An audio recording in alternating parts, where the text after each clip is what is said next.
Hello friends, आज के इस लेक्चर का हमारा टॉपिक है विद्युत द्विध्रुव के कारण उसके किसी भी बिंदु पर विद्युत क्षेत्र की तीव्रता का व्यंजक प्राप्त करना। ठीक है, इससे पहले वाले जो लेक्चर था उसमें हम लोगों ने द्विध्रुव के कारण उसके अक्षीय स्थिति में विद्युत विभव का व्यंजक प्राप्त किए थे। फिर द्विध्रुव के कारण उसके निरक्षीय स्थिति में विद्युत विभव का व्यंजक प्राप्त किए थे। इस लेक्चर में हम लोग द्विध्रुव के कारण किसी भी बिंदु पर विद्युत विभव कितना होता है उसका हम लोग व्यंजक प्राप्त करेंगे, उसका हम लोग डेरिवेशन करेंगे। ठीक है, तो आइए देखते हैं। सबसे पहले हम लोग एक विद्युत द्विध्रुव बनाते हैं। यहां पे ये मान लीजिए मेरे पास एक विद्युत द्विध्रुव है। ठीक है, यहां पर मान लेते हैं ये माइनस क्यू आवेश है और यहां पर प्लस क्यू आवेश है।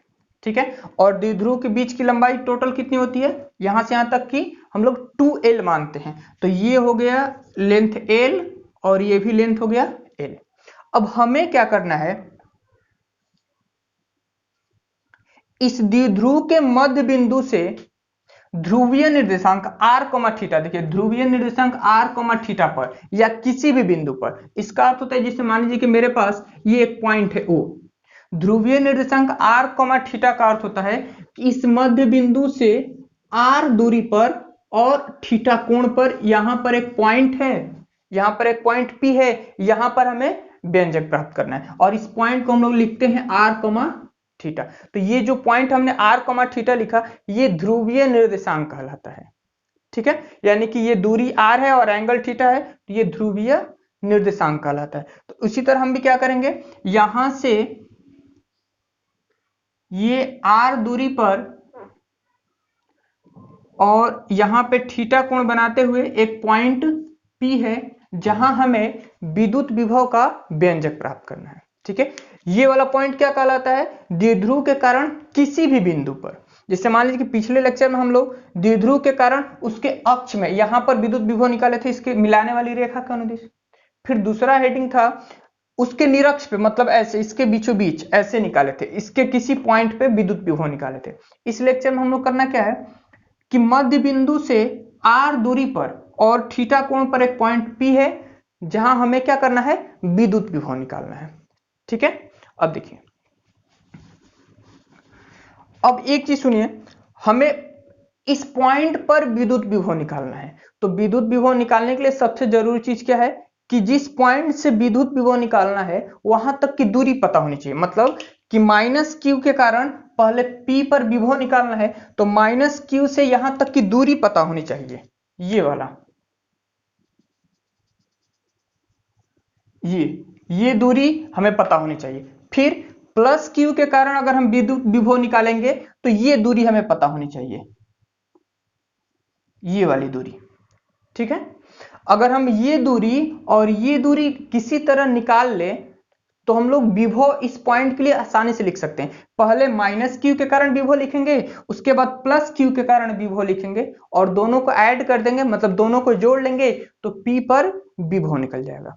तो सबसे बड़ा प्रॉब्लम हमें क्या है, हमें ये दूरी ज्ञात करनी है। अगर हम ये दूरी निकाल लेते हैं तो विभव आसानी से ज्ञात कर सकते हैं। तो ऐसा करते हैं, इस दूरी को हम नाम दे देते हैं r1 और इसको हम नाम दे देते हैं r2। ठीक है, इसके लिए ये दूरी ज्ञात करने के लिए थोड़ा सा कुछ रचना करते हैं। देखिए रचना क्या करते हैं, इसमें ये वाला जो r डिस्टेंस है यहां से यहां तक r है, इसको हम थोड़ा ऐसे पीछे की ओर बढ़ाते हैं। इसको हमने ऐसे थोड़ा सा पीछे की ओर बढ़ाया, यहां इसको ऐसे बनाते हैं, इसको हमने यहां थोड़ा पीछे की ओर बढ़ाया और यहां से ये हमने लंब डाल दिया। यहां पर हमने क्या किया, ये जो r था इसको हमने थोड़ा सा ऐसे पीछे की ओर बढ़ाया और यहां से हमने एक लंब खींच लिया। उसी तरह ये यहां से ये जो पॉइंट है यहां से इस पर लंब खींच लेते हैं, यहां पर ये 90 डिग्री हो गया।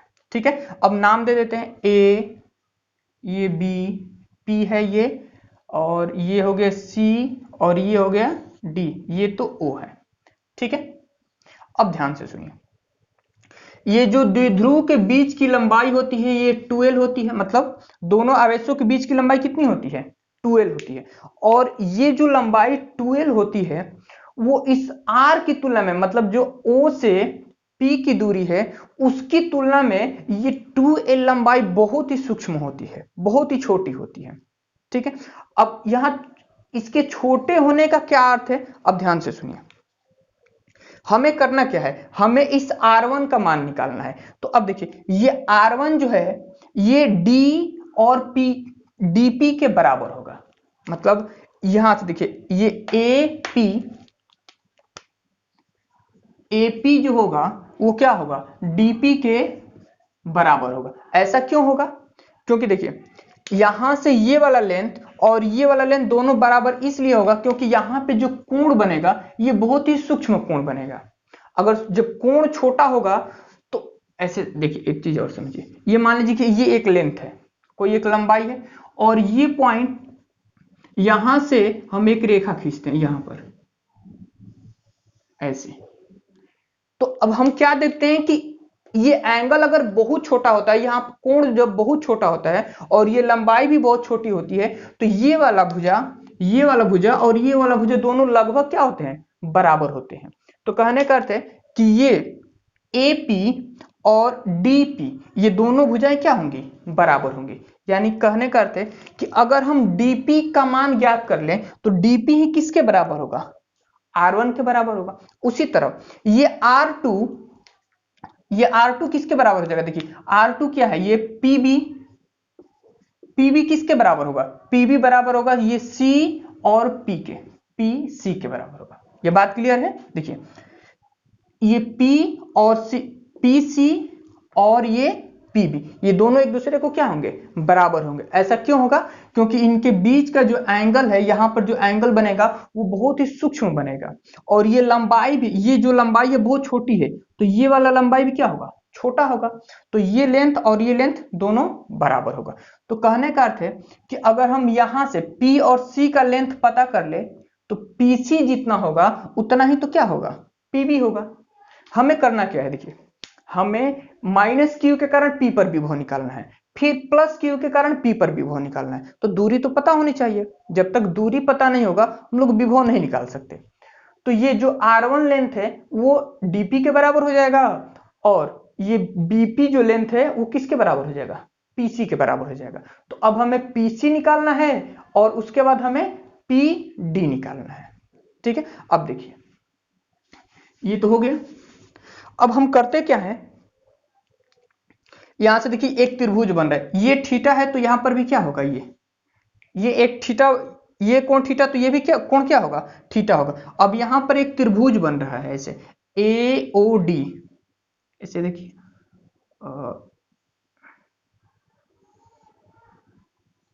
यहां पर AO और ये है D, और यहाँ पे 90 डिग्री कोण बन रहा है ऐसे। यही त्रिभुज हमने यहाँ पर बनाया, ये वाला लेंथ L है। तो देखिए ये कोण बन रहा है तो इसके सामने ये बड़ी भुजा है, तो ये क्या है, ये कर्ण है, ये L कर्ण हो गया।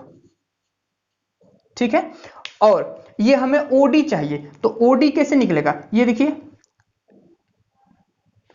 ये लंब हो गया और ये क्या हो गया, आधार हो गया। तो इसको हम कैसे निकालेंगे, यहाँ पर थीटा है तो थीटा के सामने ये लंब हो गया, ये आधार हो गया। तो आधार कॉस थीटा बराबर क्या होता है, कॉस थीटा बराबर आधार बटे कर्ण होता है। तो आधार क्या है OD और कर्ण क्या है L, तो OD बराबर मिलेगा हमें L cos थीटा। ये बात समझ आया, ध्यान से फिर से देखिए, त्रिभुज AOD को हमने यहां पे बनाया, तो ये वाला साइड क्या है, L है, ये बड़ी भुजा क्या है, कर्ण है, यहां पे 90 डिग्री बन रहा है, यहां पे थीटा, तो थीटा के सामने ये लंब हो गया, ये कर्ण हो गया, ये आधार। हमें आधार ही तो चाहिए, ये OD चाहिए, तो OD हमने निकाला, cos थीटा बराबर ये OD है, तो OD बटे में L, तो OD का मान कितना आया, ये गुणा होगा L cos थीटा। ठीक है, OD निकल गया। उसी तरह अब हमें इस त्रिभुज में देखना है, त्रिभुज देखिए ये यहां पर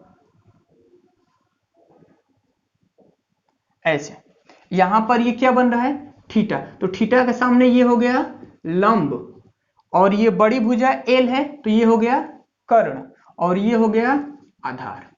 यानी कि त्रिभुज OCB OCB। ये बात क्लियर है। हमने इस छोटे से त्रिभुज को यहां पर बनाया। अब देखिए हमें क्या चाहिए, हमें ये OC चाहिए, क्योंकि हमें करना क्या है, हमें ये साइड निकालना है, यहां से PC निकालना है, तो पहले हमें OC की जरूरत पड़ेगी। तो OC देखिए ये है OC, ये क्या है, आधार है। तो फिर से हम क्या लेंगे, cos थीटा। तो cos थीटा बराबर कितना हो जाएगा, आधार बटे कर्ण। तो आधार हो गया OC और कर्ण क्या है, L। तो OC बराबर हमें प्राप्त हुआ L cos थीटा। ठीक है, हमने OC और OD इन दोनों का मान निकाल लिया। अब देखिए, अब हमें करना क्या है, हमें माइनस Q के कारण P पर विभव लिखना है। इस माइनस Q के कारण P पर विभव लिखना है, तो ये दूरी हमें पता होनी चाहिए। तो R1 जो है, ये दूरी R1 किसके बराबर है, R1 अभी लिखे थे यहाँ पे R1 AP है, तो R1 किसके बराबर है, DP के बराबर है। और DP ध्यान से देखिए, ये यहां से ये R1 DP के बराबर है, तो DP किसके बराबर होगा, देखिए DP जो है वो DO plus OP, DO plus OP के बराबर होगा। तो R1 को लिख सकते हैं DO प्लस यहां से OP हो गया। तो ये R1 हमें कितना मिलेगा, ये R1 जो हमें प्राप्त होगा, DO देखिए DO हमने निकाला था कितना है, L cos theta plus OP यहां से यहां तक पूरा R है, ये जो R है ये पूरा है यहां से यहां तक, तो ये हो गया R plus L cos theta, ये R1 हो गया। तथा अब देखिए हमें R2 निकालना है, ये वाला लेंथ निकालना है। तो ये लेंथ किसके बराबर है, PC के बराबर है। देखिए PB किसके बराबर है, PC के, ये PB PC के बराबर है। तो PC हमें निकालना है, तो देखिए PC किसके बराबर होगा, तो पूरा R में से OC घटा लेंगे। देखिए यहां से यहां तक R है, ये वाला लेंथ R है पूरा, और R में से ये वाला लेंथ घटा लेंगे तो हमें ये वाला पार्ट मिलेगा। तो क्या लिखेंगे, R माइनस ये वाला पार्ट कितना है, OC। तो R2 का मान हमें प्राप्त होगा R माइनस OC हमने निकाला था यहां पे L cos थीटा। ठीक है, हमने दोनों साइड प्राप्त कर लिया, R1 का मान प्राप्त कर लिया R plus L cos theta, और R2 का मान हो गया R minus L cos theta. अब देखिए, अब हम क्या करेंगे, बस सिंपल मेथड लगाना है। माइनस Q के कारण पहले P पर विभव निकालेंगे, फिर प्लस Q के कारण P पर विभव निकालेंगे। तो लिखते हैं इसको, माइनस Q के कारण P पर विभव, इसको नाम दे देते हैं हम V1। माइनस Q के कारण P पर विभव, तो हमने नाम दे दिया इसको V1। अब देखिए फॉर्मूला क्या होता है, के क्यू बटे R होता है। तो Q कितना है, यहाँ पे माइनस Q है, तो इसको माइनस के साथ लिखेंगे, Q बटे में R। तो ये दूरी कितना है, देखिए तो माइनस Q के कारण P की दूरी कितना है, R1 है, तो ये हो गया R1। तो V1 बराबर हो जाएगा K माइनस Q बटे में R1 का मान देखिए हमने निकाल रखा था R plus L cos theta, R plus L cos theta, इसको हमने इक्वेशन फर्स्ट मान लिया। ठीक है, अब देखिए, अब हमें करना क्या है, प्लस Q के कारण P पर विभव निकालना है, प्लस Q के कारण P पर विभव। ठीक है, इसको हम नाम दे देते हैं V2। मतलब इस प्लस Q के कारण P पर विभव निकालना है, तो इसके बीच की दूरी क्या है, R2 है। तो K Q, ये देखिए प्लस Q है, तो प्लस के Q बटे में कितना हो जाएगा, ये R2। तो V2 का मान हो जाएगा के Q बटे में R2 का मान, देखिए R2 का मान हमने निकाला था R minus L cos theta, R minus L cos theta, ये इक्वेशन हमने सेकंड मान लिया। अब हमें करना क्या है, इस P पॉइंट पर विभव निकालना है, कुल विभव निकालना है। तो विभव तो अदिश राशि है, तो अदिश राशि के लिए हम लोग क्या करेंगे, V1 और V2 को जोड़ लेंगे तो P पर विभव प्राप्त हो जाएगा। यानी लिखेंगे P पर कुल विभव P पर कुल विभव मतलब V बराबर V1 प्लस V2, यानी कि P पर विभव निकालने के लिए हम लोग क्या करेंगे, V1 और V2 को जोड़ लेंगे। तो देखिए V बराबर V1 का मान लिखते हैं, यहां पर देखिए K माइनस क्यू बटे में R plus L cos theta plus V2 का मान लिखते हैं के क्यू बटे में R minus L cos theta. ठीक है, अब ध्यान से देखिए के क्यू इसमें भी है, के क्यू इसमें भी है, तो हम क्या कर सकते हैं, दोनों में से के क्यू कॉमन कर लेते हैं।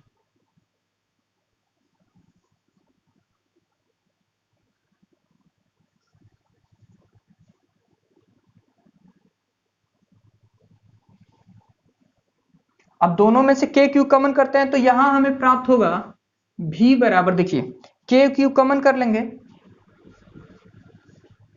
तो इसमें प्राप्त होगा -1, देखिए इसमें माइनस बचेगा तो -1 बटे में R plus L cos theta plus 1 बटे में R minus L cos theta, ये प्राप्त होगा।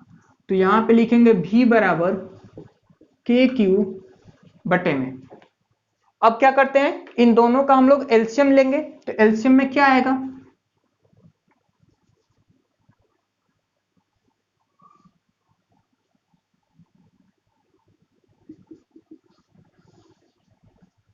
ठीक है, अब सॉल्व करने में आसानी होगी। तो ये V बराबर हो जाएगा के क्यू बटे में, देखिए ये दोनों का एलसीएम लेंगे तो हमें क्या प्राप्त होगा, R plus L cos theta R minus L cos theta.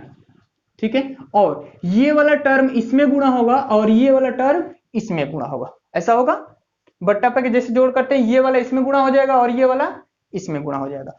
तो ये इसमें गुणा होगा तो देखिए ये माइनस है तो गुणा होगा इसमें, तो minus R plus minus minus plus L cos theta, फिर प्लस ये वाला इसमें गुणा होगा तो R plus L cos theta.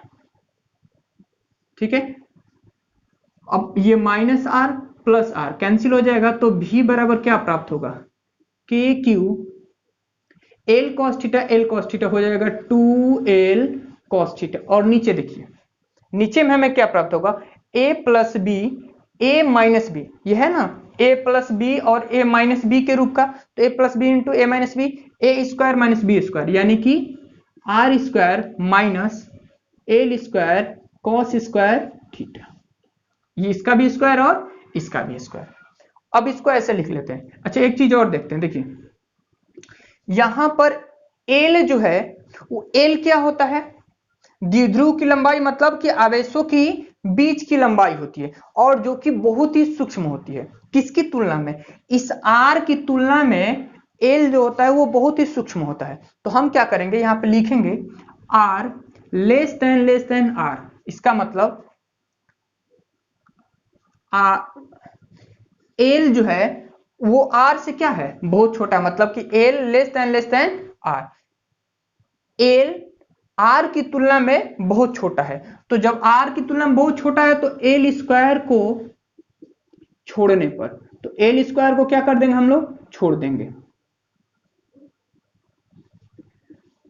तो एल स्क्वायर को देखिए यहां पे छोड़ देंगे तो हमें क्या प्राप्त होगा, V बराबर के क्यू इंटू 2l ये कॉस थीटा बटे में एल स्क्वायर को अगर छोड़ देंगे तो ये कॉस स्क्वायर थीटा भी जीरो हो जाएगा, मतलब एल स्क्वायर अगर जीरो हो गया तो ये गुणा होके क्या हो जाएगा, लगभग सब जीरो हो जाएगा, तो बचेगा कितना, ये आर स्क्वायर।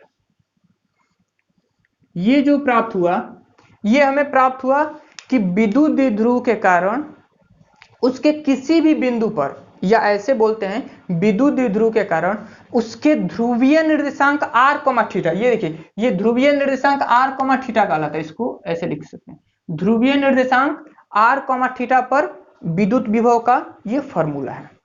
ठीक है, तो इसे अच्छे से नोट कीजिए और सुनिए, इसमें कुछ कॉन्सेप्ट होते हैं, इसमें कुछ स्पेशल केस होते हैं, उसको हम लोग देख लेते हैं।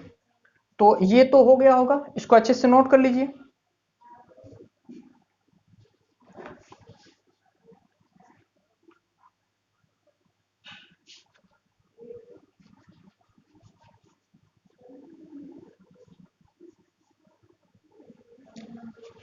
अब देखिए इसमें हम लोग लिखते हैं केस 1, केस फर्स्ट। अब केस फर्स्ट में क्या होगा, पहला कंडीशन है जब थीटा बराबर जीरो। जब थीटा बराबर जीरो मतलब देखिए यहाँ पे फॉर्मूले में है ना कॉस थीटा बटे में आर स्क्वायर। जब थीटा बराबर जीरो, थीटा बराबर जीरो कहने का मतलब देखिए यहाँ से ये जो थीटा है, अगर इस थीटा को हम जीरो कर ले तो जीरो करने का मतलब ये ऐसे ऐसे कम होते होते एकदम जीरो हो जाएगा।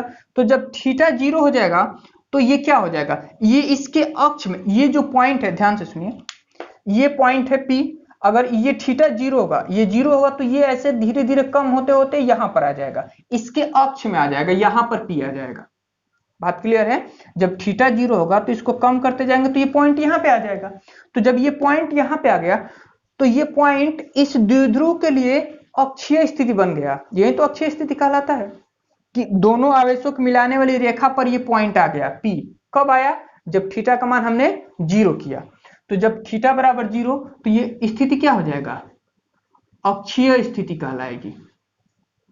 ये स्थिति हो जाएगी अक्षीय स्थिति। तो अक्षीय स्थिति में कैसे निकलेगा, देखिए विभव V बराबर हो जाएगा के Q into 2L cos theta के जगह पे कितना हो जाएगा जीरो, ठीक है, और बटे में आर स्क्वायर। अच्छा एक चीज देखिए, एक चीज हम लोग छोड़ रहे हैं यहां पर Q इंटू 2L, क्योंकि P बराबर होता है Q इंटू 2L।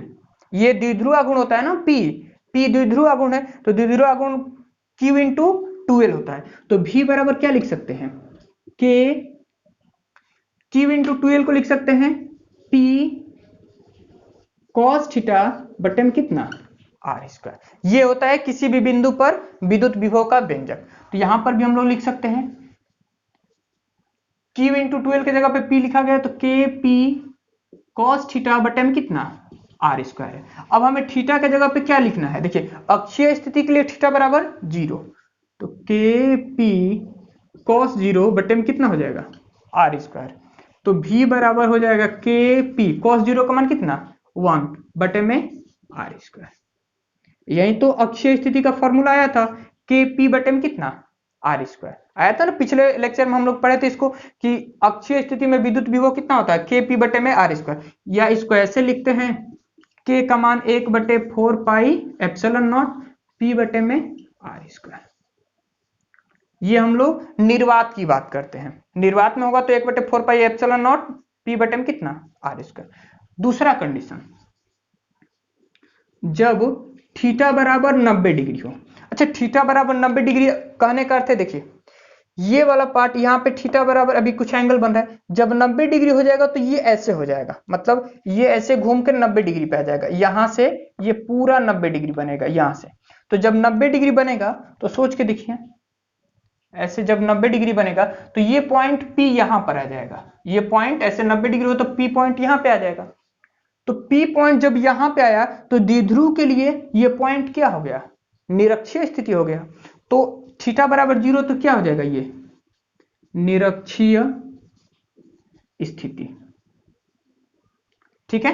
तो निरक्षीय स्थिति में हम लोग कैसे निकालेंगे, V बराबर के पी कॉस थीटा के जगह पे 90, देखिए के पी कॉस थीटा के जगह पे 90 बटे में कितना आर स्क्वायर।